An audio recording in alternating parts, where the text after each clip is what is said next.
Un saludo muy, pero muy rico y nutritivo para todos los hermanos esparcidos por todo el continente y también por el mundo. Oh, mis amados, qué alegría tan, pero tan grande.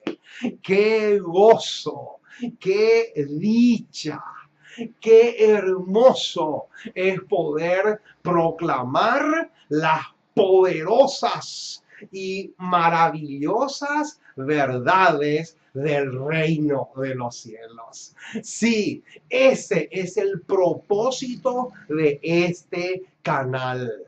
Aquí se predica la verdad claramente y sin rodeos. Aquí no estamos para dar palmaditas en el hombro, para consolar al pecador que no se quiere salvar.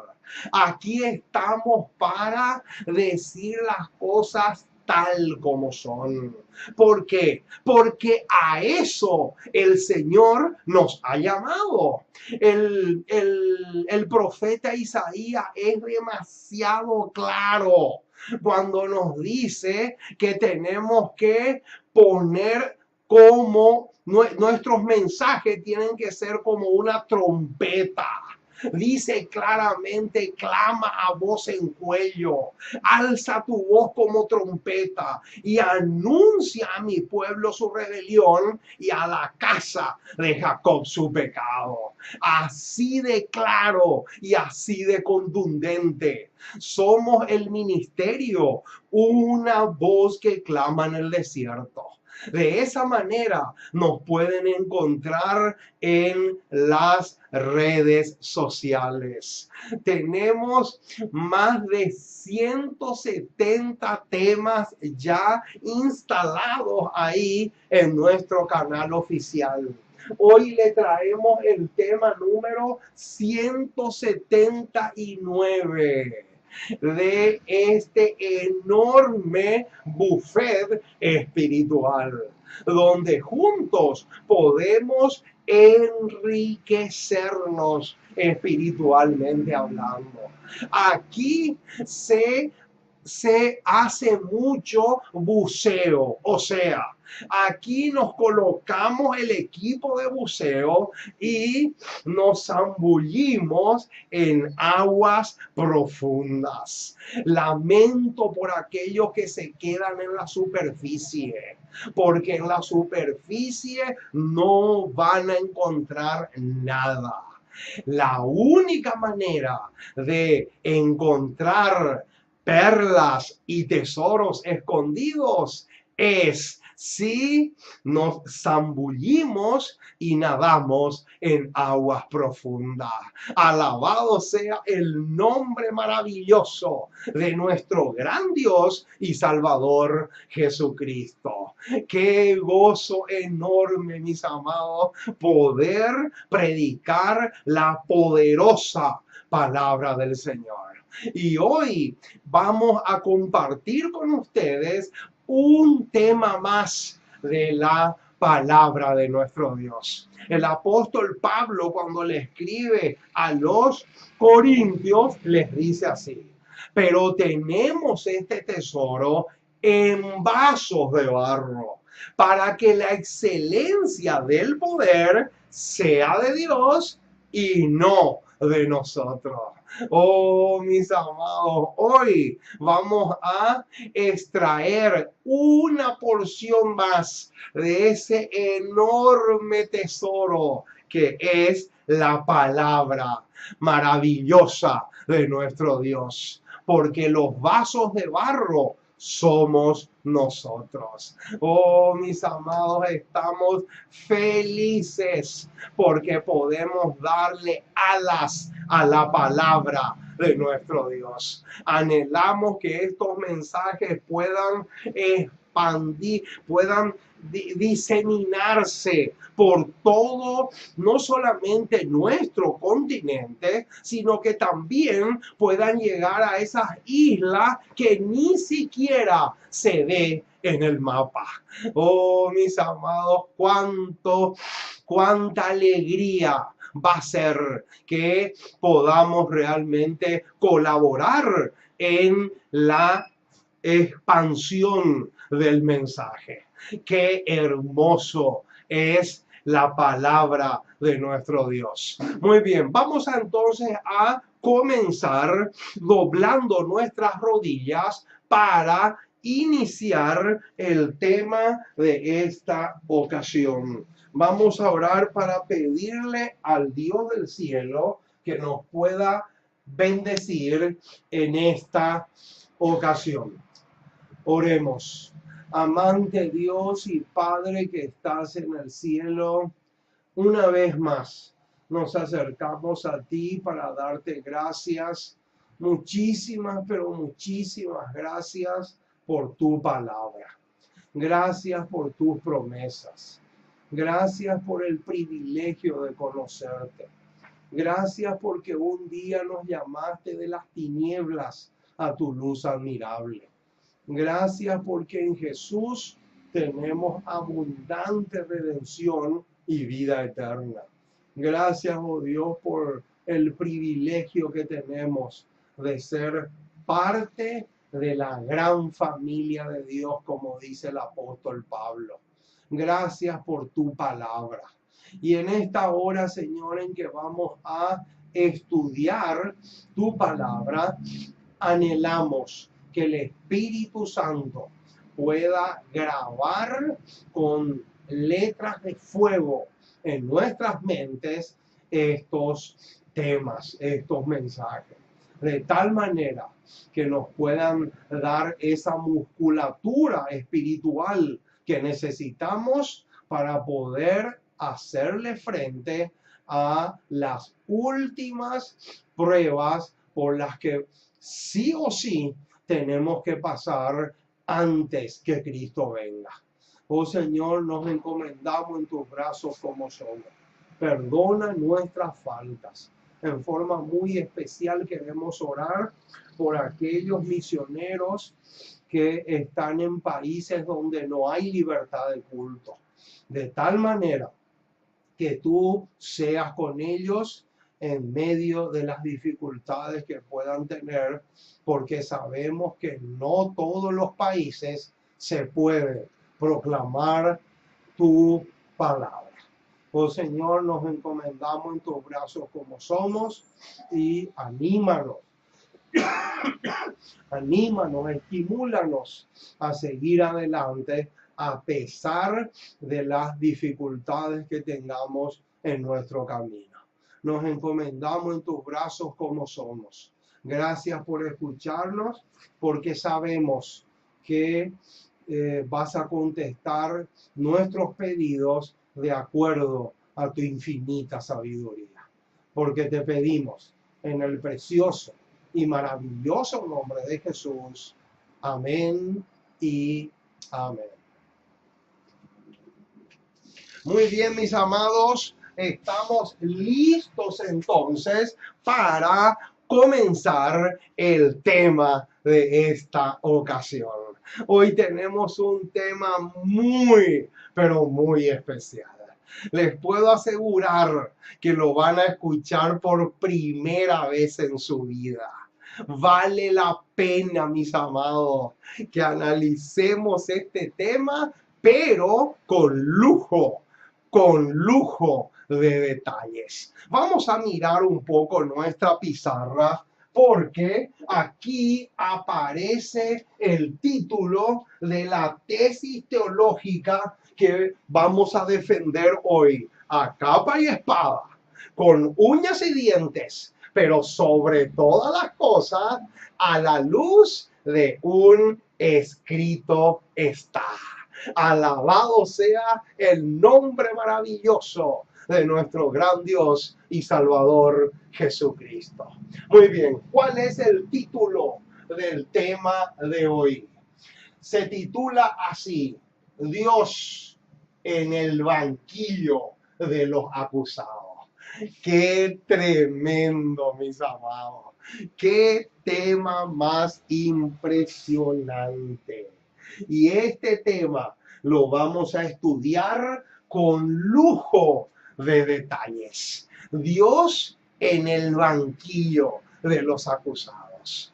Y antes de abrir la palabra de Dios, quiero contarles una experiencia que yo pasé en carne viva y que encaja perfecto con el título que está acá en la pizarra y con el tema en sí.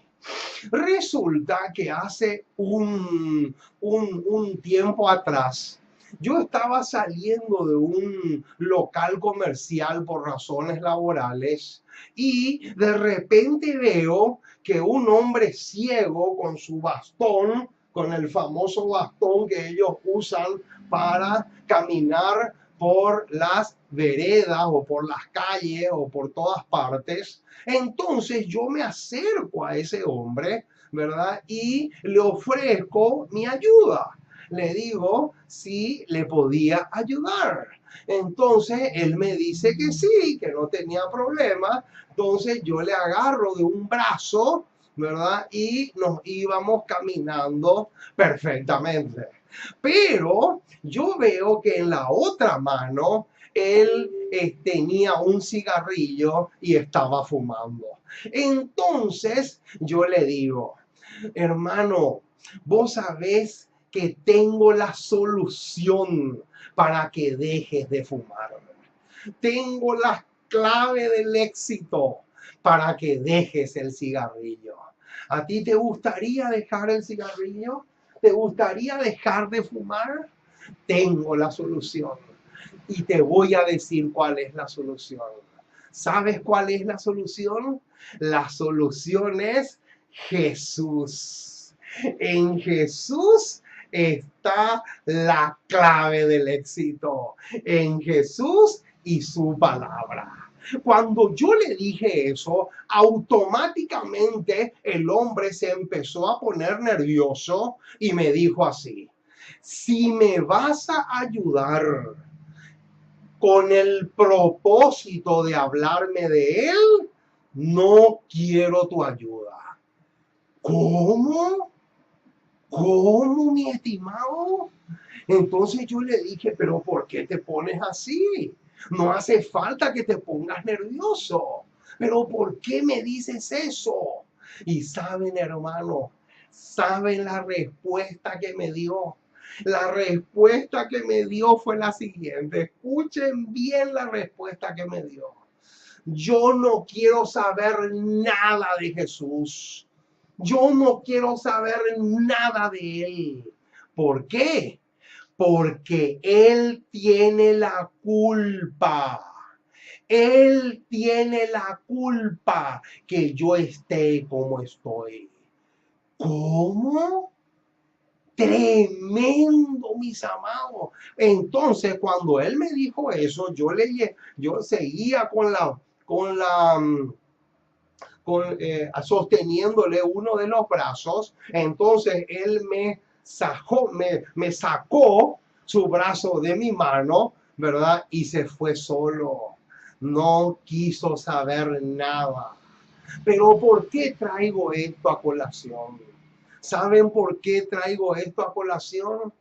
Porque ese hombre y lo que me dijo no es, no es otra cosa que el eco de lo que 1.000 millones y millones de personas han dicho a lo largo de los siglos. Oh, mis amados, ustedes no se imaginan.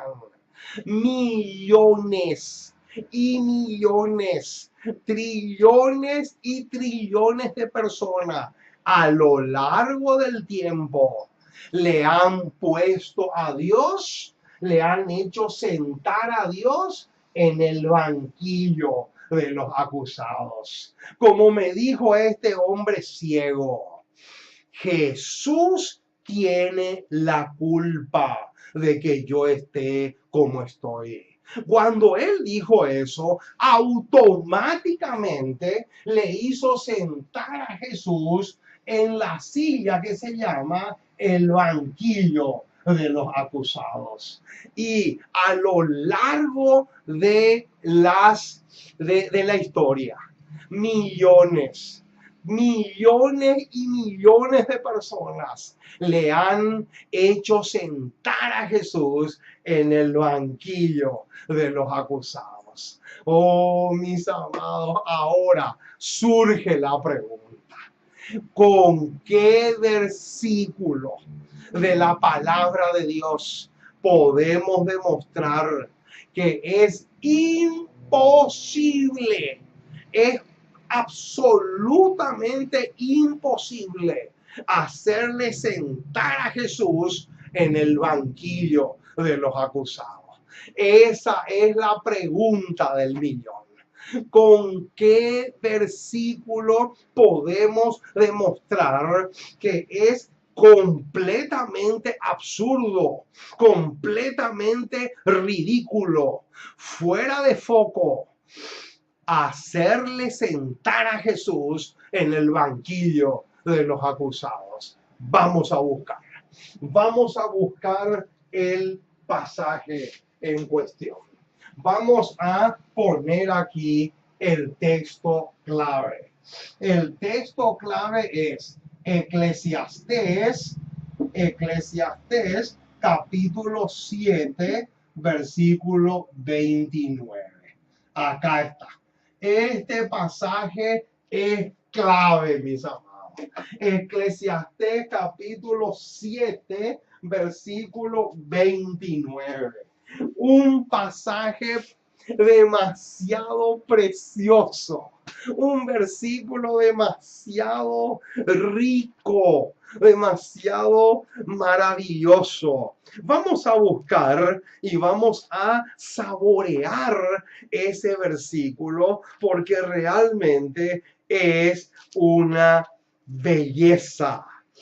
¿Qué nos dice Eclesiastés capítulo 7, verso 29? Eclesiastés capítulo 7, verso 29 dice así: he aquí, solamente esto he hallado. Noten, he aquí, solamente esto he hallado, que Dios hizo al hombre. ¿Cómo dice? ¿Cómo dice acá que Dios le hizo al hombre? Vamos a poner acá esta palabrita. Dios le hizo al hombre ¿cómo? Recto. ¿Cómo Dios le hizo al hombre? La palabra de Dios no deja lugar a dudas, mis amados. Dios le hizo al hombre recto. Dios le hizo al hombre puro.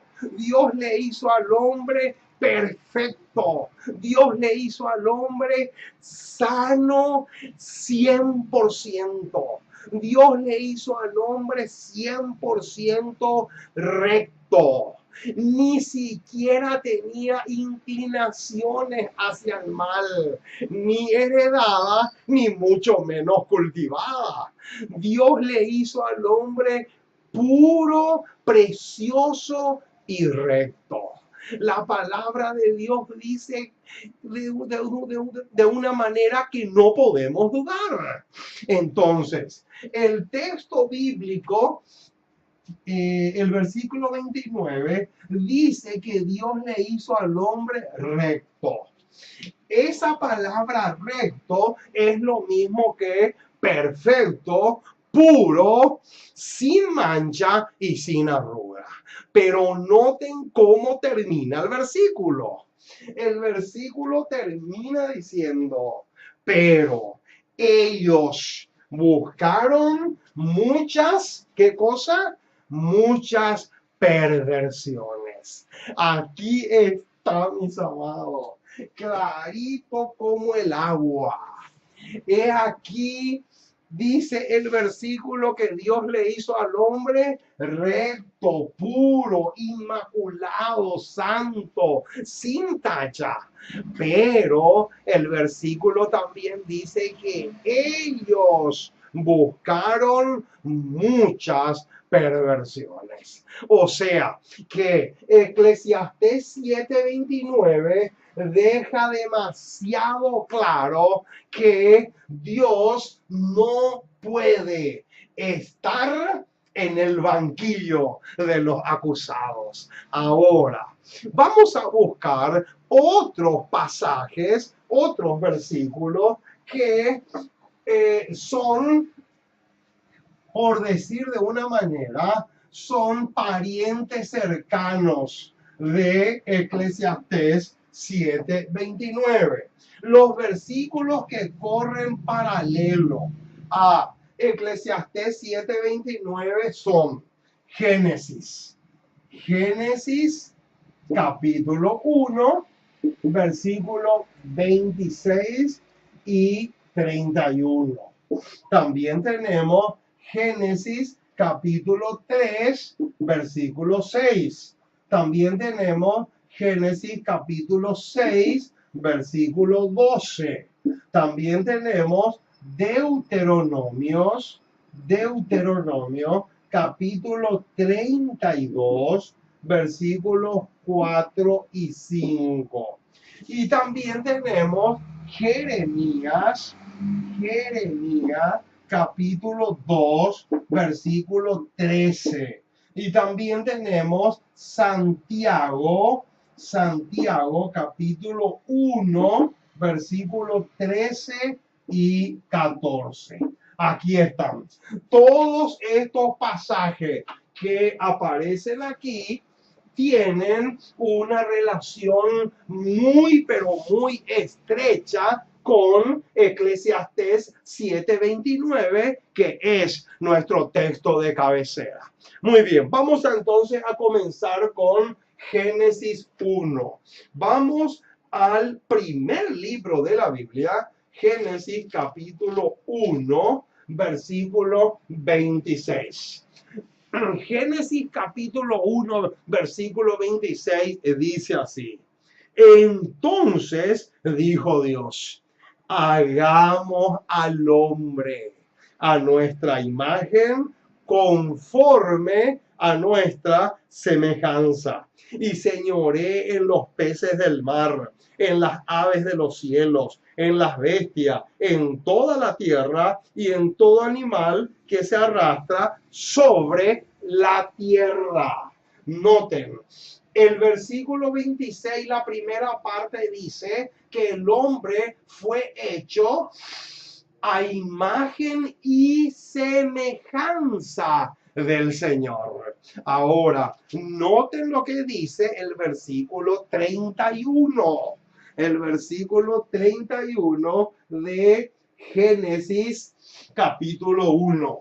Dice, y vio Dios todo lo que había hecho, y noten ahora el detalle que viene, y he aquí que era bueno. Noten, hermano, esa palabra bueno es sinónimo de la palabra recto que aparece en el versículo 29 de Eclesiastés 7.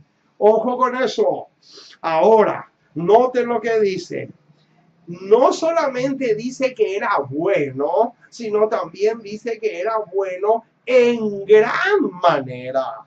Y fue la tarde y la mañana el día sexto.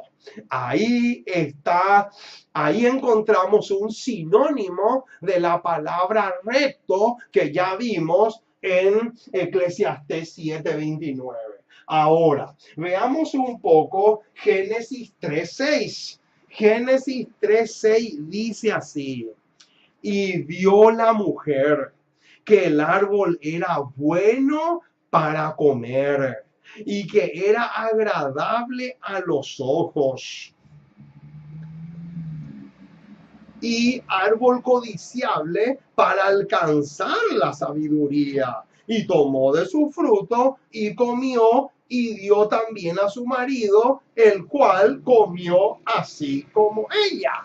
Noten, hermano, acá dice clarito que fue Eva la que le llevó a Adán al pecado. En Génesis capítulo 3 no aparece en ningún momento que Dios le haya forzado a Adán y Eva a comer del fruto. Eso sería imposible, absolutamente imposible.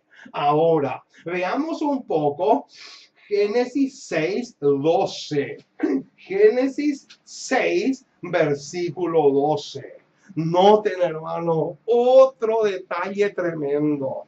Y miró Dios la tierra. ¿Y cómo dice ahora? Noten el detalle que viene. Y he aquí que estaba como corrompida. Noten, ahora ya no dice que era bueno en gran manera. ¿Por qué? Porque Eclesiastés 7:29 dice que ellos buscaron muchas perversiones. Lo dice clarito. Noten el versículo 12. Porque toda carne había corrompido su ¿qué? Su camino sobre la tierra. Clarito, mis amados, más claro imposible. Ahora, veamos lo que dice también Deuteronomio. Deuteronomio capítulo 32, versículos 4 y 5. Oh, mis amados, aquí tenemos otro pasaje estupendo. Deuteronomio 32, 4 y 5 dice así. Él es la roca cuya obra es perfecta. Ahí está. Qué hermosa declaración. Porque todos sus caminos son ¿qué? Son rectitud. Dios de verdad y sin ninguna iniquidad en él. Es justo y recto. Y ahora viene el versículo 5. La corrupción no es suya. Ahí está. Clarito, mis amados. La corrupción no es suya. O sea que Dios no tiene nada, absolutamente nada que ver con las cosas corruptas que los hombres puedan hacer. Sigue diciendo el versículo. De sus hijos es la que es la mancha. Noten, generación torcida y perversa. Oh, mis amados, qué tremendo este pasaje. Ahora, veamos también Jeremías capítulo 12. Vamos a buscar.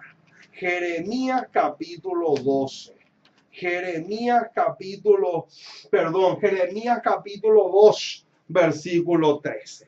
Este también es otro pasaje que se puede decir que es pariente cercano de Eclesiastés 7:29, que es nuestro texto clave. Ahora, noten lo que dice el versículo 13. Porque dos males ha hecho mi pueblo.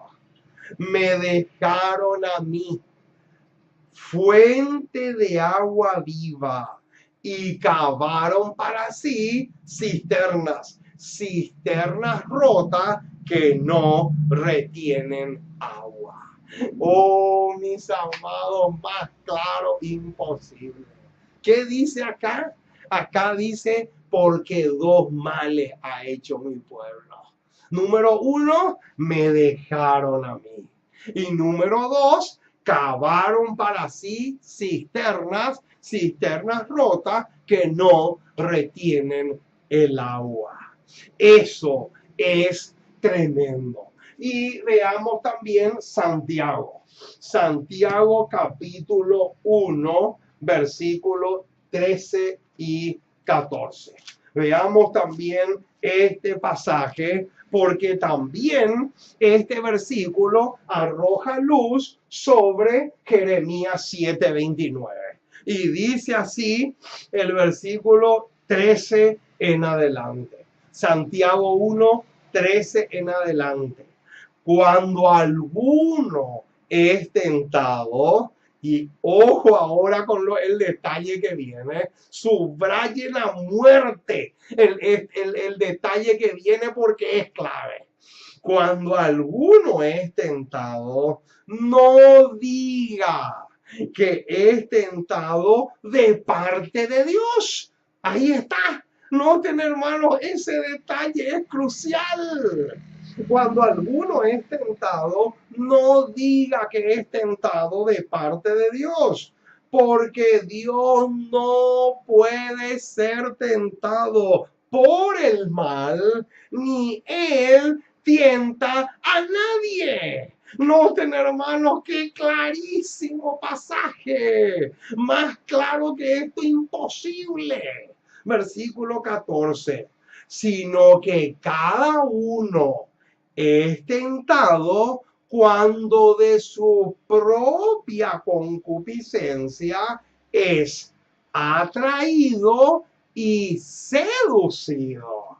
Ahí está el detalle, mis amados. O sea que todos estos versículos que hemos leído arrojan una luz preciosa sobre el versículo 29 de Eclesiastés capítulo 7. Ahora, surge la pregunta: ¿quién fue la primera persona en este mundo que le puso a Dios en el banquillo de los acusados?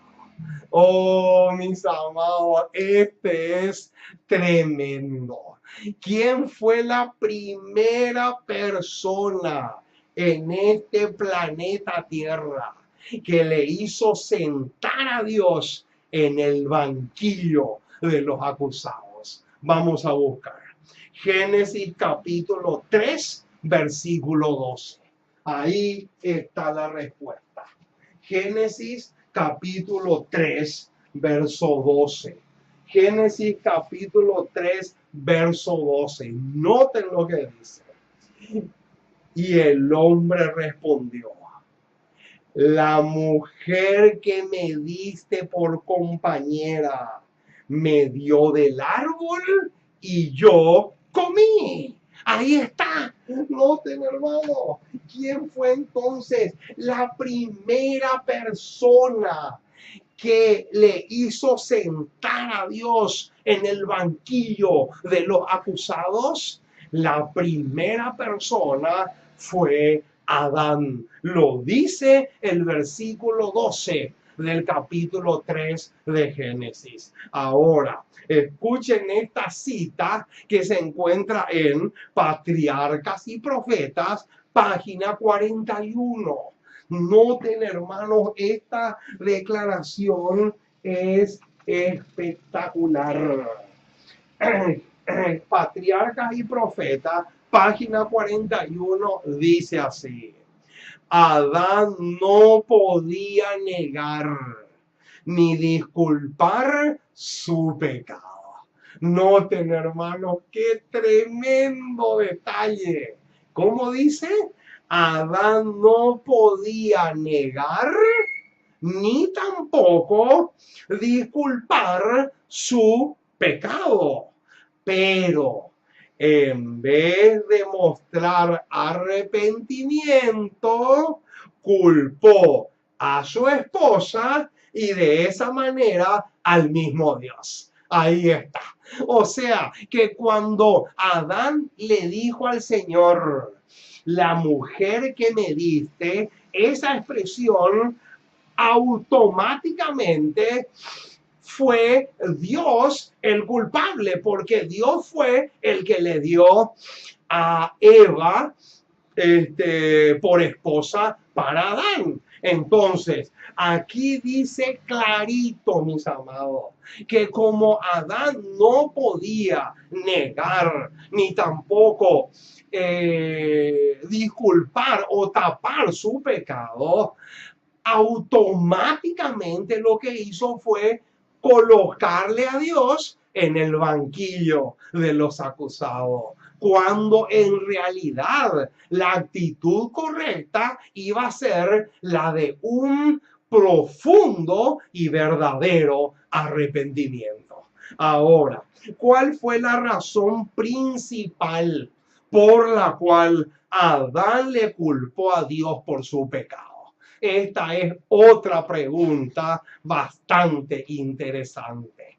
¿Cuál fue la razón principal por la cual o por el cual Adán le culpó a Dios por su pecado?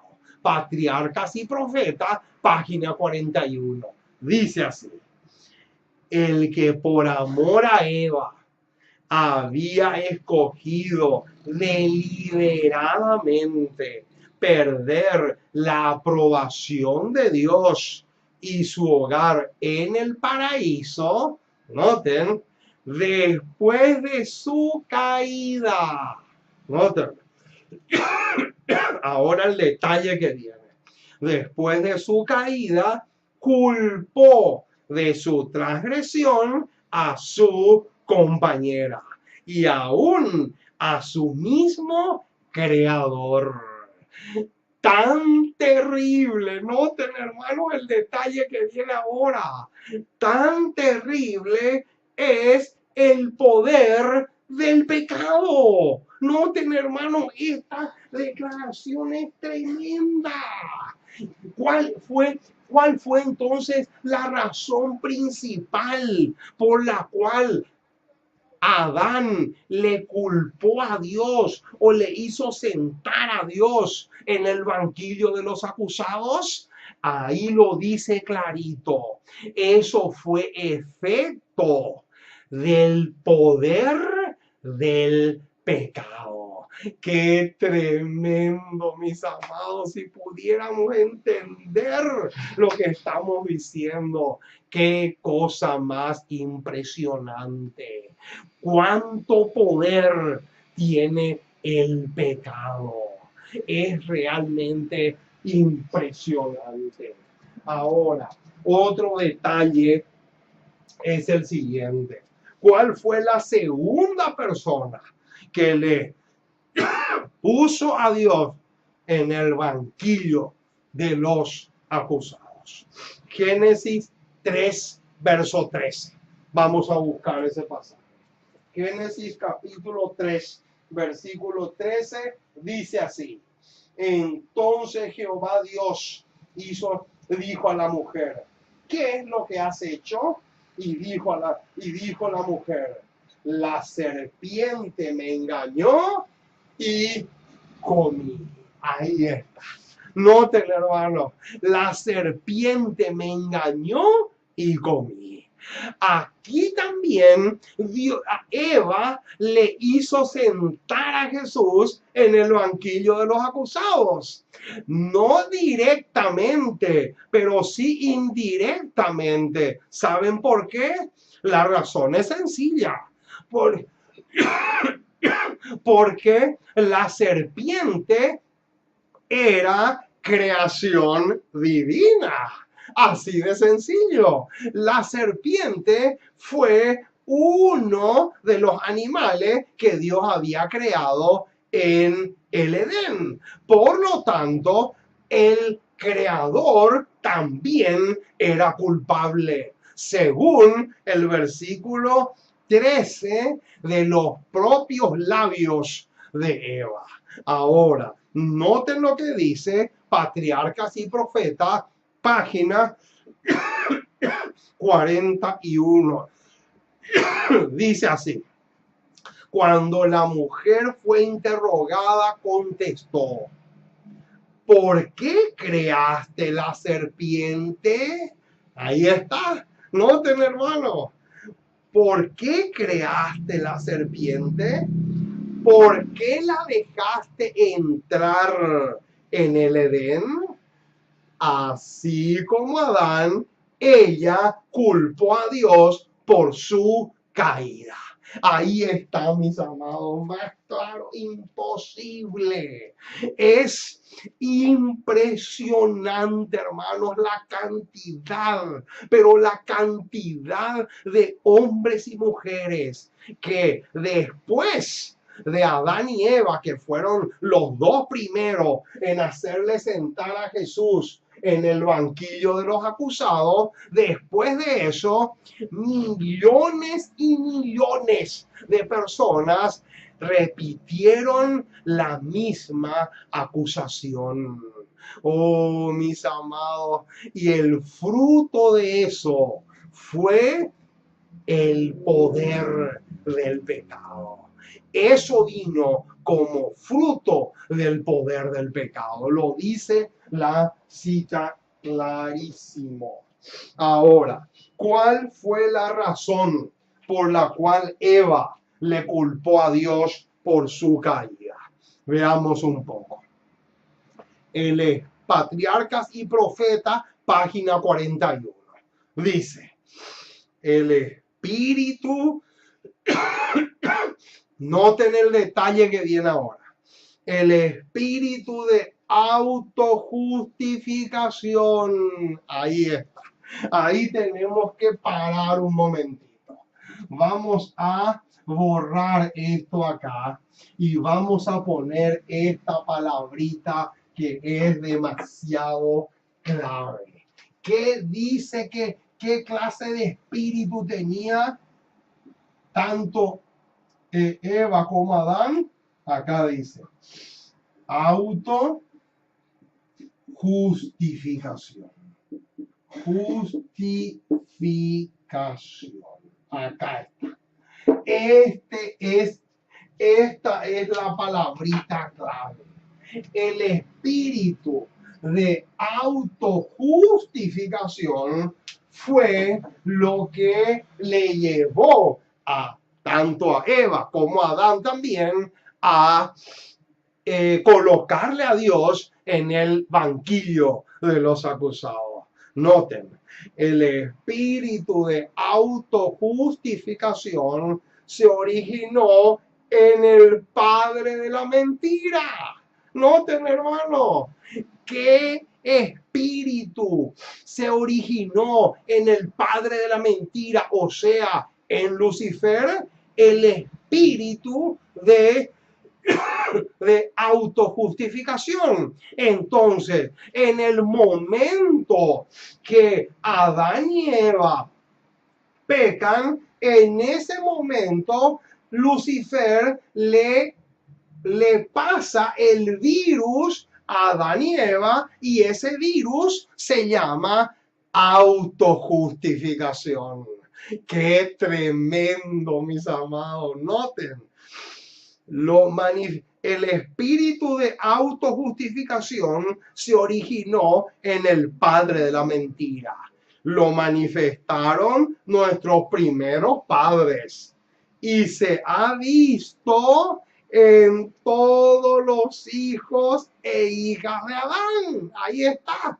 Quiere decir, hermanos, que ese espíritu de autojustificación vino automáticamente como fruto de la entrada del pecado en este mundo. Ahora, sigue diciendo, escuchen bien ahora el detalle que viene a continuación. En vez de confesar humildemente, noten, esa es una palabrita clave. En vez de confesar humildemente su pecado, tratan de justificarse, culpando a otros, a las circunstancias, y ahora viene, a Dios, y hasta murmuran contra las bendiciones divinas. Noten, mis amados, qué tremendo los detalles que encontramos aquí. Quiere decir entonces, mi estimado hermano, que el virus que se llama autojustificación, Satanás le pasó a Adán y Eva, y a Adán y Eva le pasó a toda su generación. Todos hemos nacido en este mundo con ese virus que se llama espíritu de autojustificación. Qué tremendo. Ahora, ¿a qué versículo nos lleva esto? Vamos a buscar. Primera de Samuel 15:24. Primera de Samuel. No tener valor. Vamos a ver ahora el espíritu de justificación o de autojustificación. Noten lo que dice Primera de Samuel, capítulo 15, versículo 24. Noten, hermano, qué tremendo. Primera de Samuel, capítulo 15, versículo 24. Dice así: entonces Saúl dijo a Samuel: yo he pecado, pues he quebrantado el mandamiento de Jehová y tus palabras. Pues he quebrantado el mandamiento de Jehová y tus palabras, porque temí al pueblo y consentí a la voz de ellos. Perdona pues ahora mi pecado. Oh, mis amados, aquí vemos el espíritu de autojustificación de parte de Saúl, pero porque cuando Saúl dijo yo he pecado, en realidad él no estaba arrepentido de veras, estaba prácticamente utilizando eso como una excusa más bien que como otra cosa. Ahora, de todas las enseñanzas de la palabra de Dios, ¿cuál es la más clara de todas? Qué linda pregunta.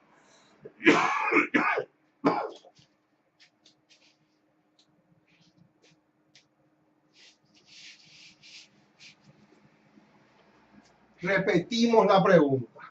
De todas las enseñanzas de la palabra de Dios, ¿cuál es la más clara de todas? Noten. Conflicto de los siglos, página 546. Tremendo pasaje, tremenda declaración. Dice así: nada se enseña con mayor claridad en las Sagradas Escrituras que el hecho de que Dios no fue en nada, noten, hermano, en nada responsable de la introducción del pecado en el mundo. Noten, hermano, qué clarito. ¿Cuál es entonces la enseñanza más clara de todas las enseñanzas que hay en la palabra de Dios? ¿Cuál es la enseñanza más clara? La enseñanza más clara es que Dios no tuvo la culpa. A Dios no se le puede colocar en el banquillo de los acusados.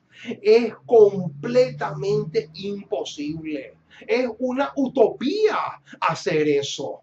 Noten, leemos de nuevo la cita.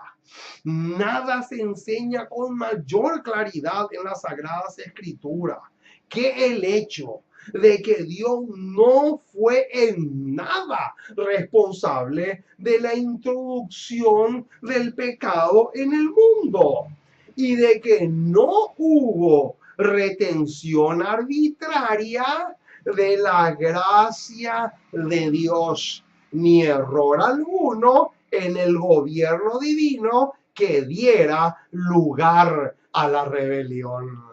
Oh, mis amados, qué tremenda declaración. Esta declaración tiene que darnos un alivio tremendo a nuestros corazones. ¿Por qué? Porque de todas las enseñanzas que encontramos en la palabra de Dios, ninguna hay que sea más clara que el hecho de que Dios no fue culpable en ningún sentido. No hubo error, no hubo equivocación de su parte. Lo dice claramente. Todos los pasajes que leímos al comienzo lo dicen de una manera clarísima, que Dios hizo al hombre no solamente bueno, sino bueno en gran manera. Por lo tanto, no se le puede colocar a Dios en el banquillo de los acusados. Ahora, otro detalle interesante es el siguiente. ¿Qué hizo Dios para demostrar al universo celestial que él no tenía culpa alguna del pecado de Lucifer? Qué lindo detalle, qué linda pregunta. La respuesta la encontramos en Conflicto de los Siglos, página 555.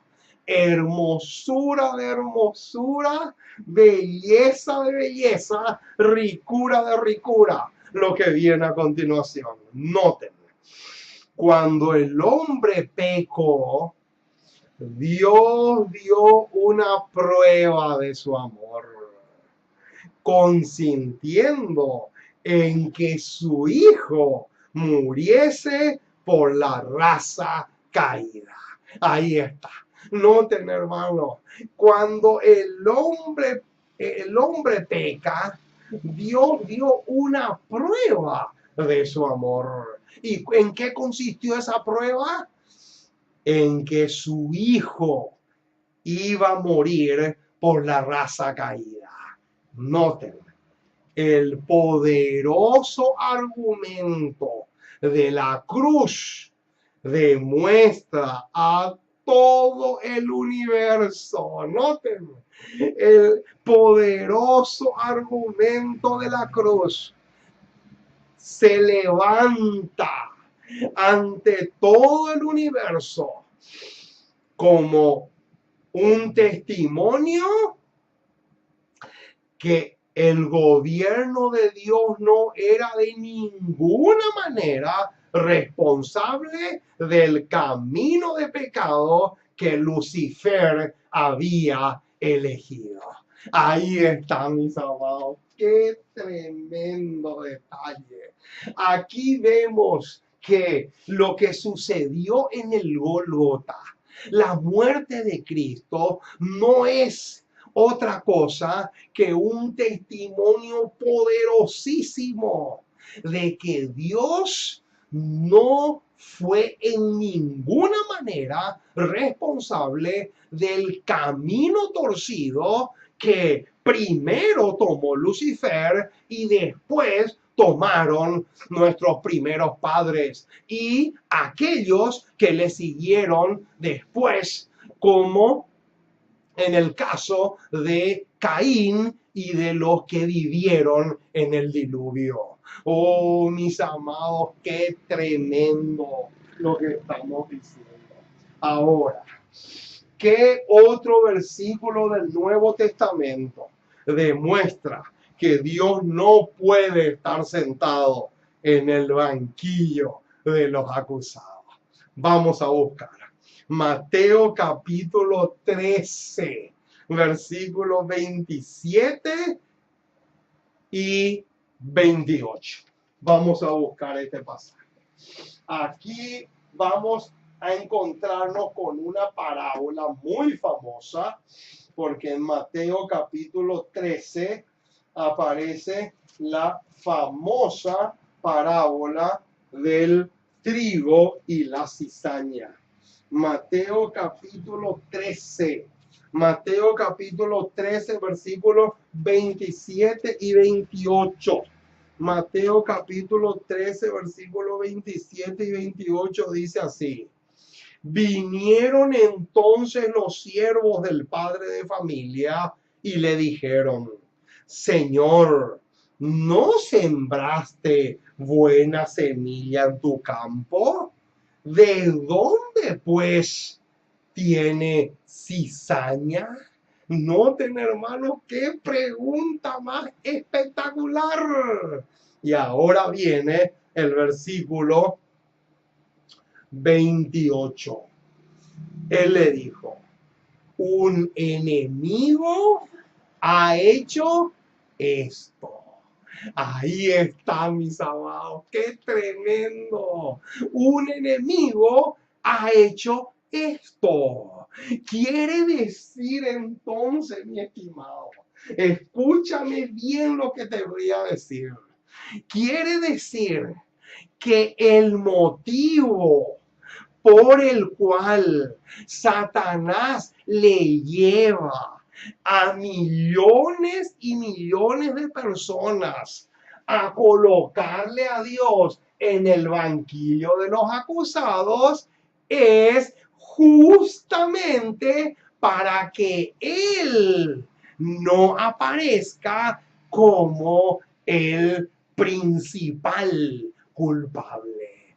Oh, mis amados, porque el versículo 28 lo dice clarito.